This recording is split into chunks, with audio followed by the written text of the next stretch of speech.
समर्थ रामदास स्वामी दासबोध या ग्रंथामध्ये सुंदर असं प्रमाण देतात।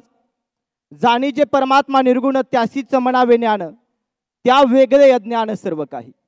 निर्गुण ब्रह्म मी आहे या अनुभवाला ज्ञान म्हणावं आणि त्या वेगळं जे जे आहे ते सर्व काही अज्ञान। निरंकारी मिशनच्या माध्यमातून तेच ज्ञान दिलं जातं। म्हणून संत तुकाराम महाराज एके ठिकाणी सुंदर असं सांगतात, उघडो ज्ञान दृष्टी घ्या रे आत्मसुख, याहुनी चावटी करू नका काही सत्संग धरा, पूर्वेचा तो दोरा उगविला। केवळ सत्संगाच्या माध्यमातून ज्ञान दृष्टी प्राप्त होते आणि मानवाला खऱ्या अर्थाने तो सच्चिदानंद भगवंत प्राप्त होतो।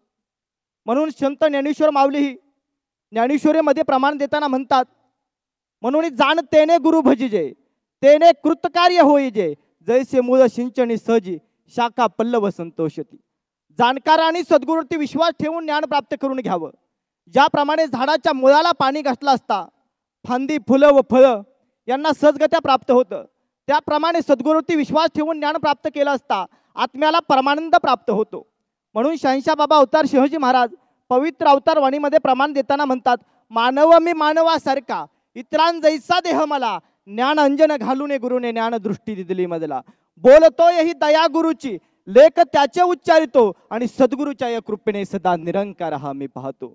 केवळ ज्ञान दृष्टी प्राप्त झाल्यानंतर मानवाला तो भगवंत दिसू लागतो। आजच्या काळामध्ये अवस्था अशी झालेली आहे, ज्ञान दृष्टी नसल्यामुळे आजचा मानव देवाला विसरलाय, परंतु मानवतेच्या मार्गावरती कसं चालावं हे पण विसरून गेलेला आहे। म्हणून एक शायरी सुंदर सांगतात, दिवा मने वातीला सांग मानव जातीला, दिवा मने वातीला सांग मानव जातीला, सुखासोबत दुःखाती राहावे एकमेकांच्या साथीला, सुखासोबत दुःखाती राहावे एकमेकांच्या साथीला। एकमेकांना साथ देणं, एकमेकांचा आधार बनणं हे मनुष्य जन्माचं कर्तव्य आहे। सात्संगाची भिंतीचा शोध लागला आणि कल्पात राहणारा माणूस कुलपात राहू लागला। भिंतीचा शोध लागला, कल्पात राहणारा माणूस कुलपात राहू लागला। मोबाईलचा शोध लागला आणि जवळ बसून बोलणारा माणूस दूर जाऊन बोलू लागला। विज्ञानाच्या माध्यमातून जग जवळ आलंय, विज्ञानाच्या माध्यमातून जग जवळ आलंय, पण माणूस मानवतेपासून फार दूर गेलाय, फार दूर गेलाय। केवळ ब्रह्मज्ञानाच्या माध्यमातून स्वतःमध्ये परिवर्तन होऊ शकतं।